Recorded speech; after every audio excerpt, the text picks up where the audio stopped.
Au nom du Père et du Fils et du Saint-Esprit. Amen.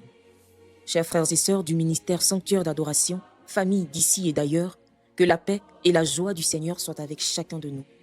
Aujourd'hui, mercredi de la 11e semaine du temps ordinaire de l'année A, méditons ensemble avec le texte de la première lecture de ce jour. Nous sommes en 2 Rois, chapitre 2, le verset 1, puis les versets 6 à 14. Lecture du 2e livre des rois.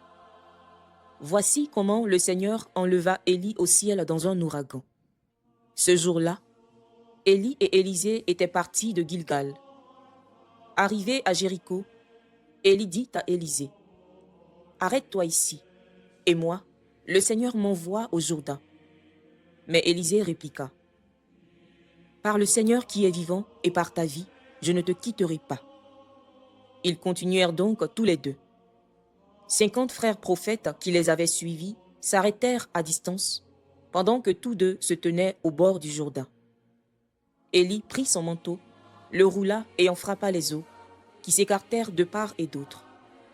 Ils traversèrent tous deux à pied sec. Pendant qu'ils passaient, Élie dit à Élisée, « Dis-moi ce que tu veux que je fasse pour toi, avant d'être enlevé loin de toi. » Élisée répondit, « Que je reçoive une double part de l'esprit que tu as reçu. » Élie reprit, « Tu demandes quelque chose de difficile. Tu l'obtiendras si tu me vois lorsque je serai enlevé loin de toi. Sinon, tu ne l'obtiendras pas. » Ils étaient en train de marcher tout en parlant, lorsqu'un char de feu, avec des chevaux de feu, les sépara. Alors, Élie monta au ciel dans un ouragan. Élisée le vit et se mit à crier, « Mon père, char d'Israël et ses cavaliers. » Puis il cessa de le voir. Il saisit ses vêtements et les déchira en deux. Il ramassa le manteau qu'Élie avait laissé tomber. Il revint et s'arrêta sur la rive du Jourdain. Avec le manteau d'Élie, il frappa les eaux, mais elles ne s'écartèrent pas. Élisée dit alors, « Où est donc le Seigneur, le Dieu d'Élie ?» Il frappa encore une fois, les eaux s'écartèrent et il traversa. Parole du Seigneur, nous rendons grâce à Dieu. Le texte, frères et sœurs, que nous venons d'écouter, nous présente fort certainement l'un des événements les plus impressionnants de l'Ancien Testament. Il s'agit, comme nous l'avons constaté, de l'enlèvement du prophète Élie dans un char de feu. Après avoir accompli sa mission avec fidélité, le prophète Élie est emporté vers Dieu sous les yeux de son disciple Élisée. Ce récit, bien-aimés frères, bien-aimées sœurs, n'est pas seulement un événement spectaculaire. Il révèle une vérité bien plus profonde, celle que Dieu est fidèle à ceux qui lui sont fidèles.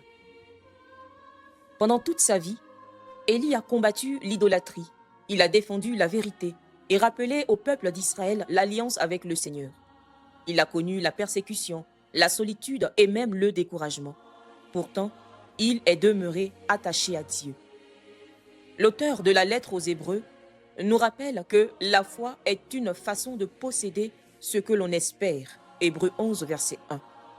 Cela, le prophète Élie l'a vécu jusqu'au bout. Mais le personnage central de ce passage n'est pas seulement Élie.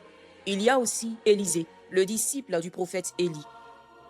Lorsque son maître lui demande ce qu'il désire avant son départ, Élisée répond avec assurance et certitude « Que je reçoive une double part de ton esprit. » Waouh! Quelle demande magnifique! Élisée ne demande pas la richesse, ni honneur, ni pouvoir. Il ne demande rien de tout cela. Il demande l'Esprit de Dieu. Et cette attitude rejoint tout l'enseignement du Seigneur Jésus lorsqu'il nous dit « Recherchez d'abord le royaume de Dieu ». Matthieu chapitre 6, verset 33. Dans le catéchisme de l'Église catholique, nous lisons que les prophètes ont préparé la venue du Christ et annoncé l'action de l'Esprit Saint dans le peuple de Dieu. Catéchisme de l'Église catholique numéro 64 et numéro 702. Élie et Élisée nous montrent que la véritable succession dans l'Église n'est pas d'abord une question de pouvoir, mais de transmission de l'Esprit. Les pères de l'Église voyaient également dans l'enlèvement du prophète Élie une figure de l'ascension du Christ. De même qu'Élie monte au ciel après sa mission, le Seigneur Jésus monte vers le Père après avoir accompli l'œuvre du salut.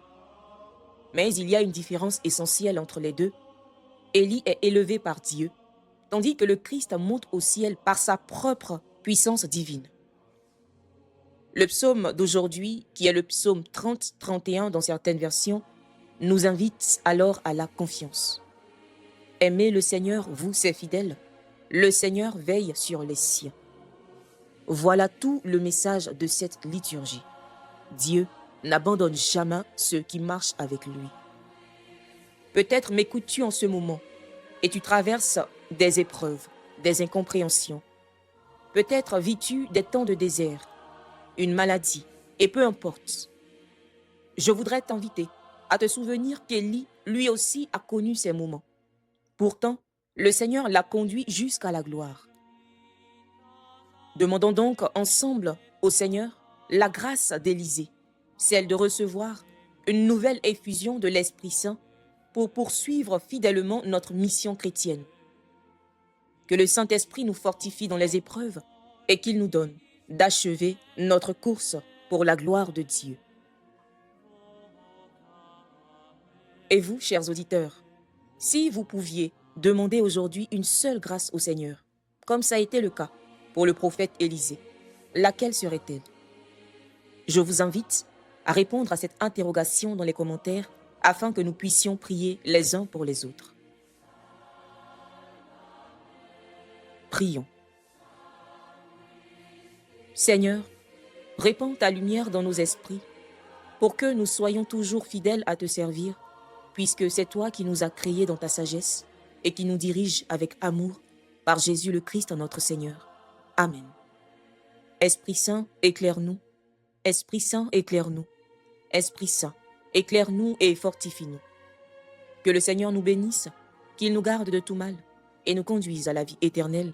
Au nom du Père et du Fils et du Saint-Esprit. Amen. Bénissons le Seigneur, nous rendons grâce à Dieu.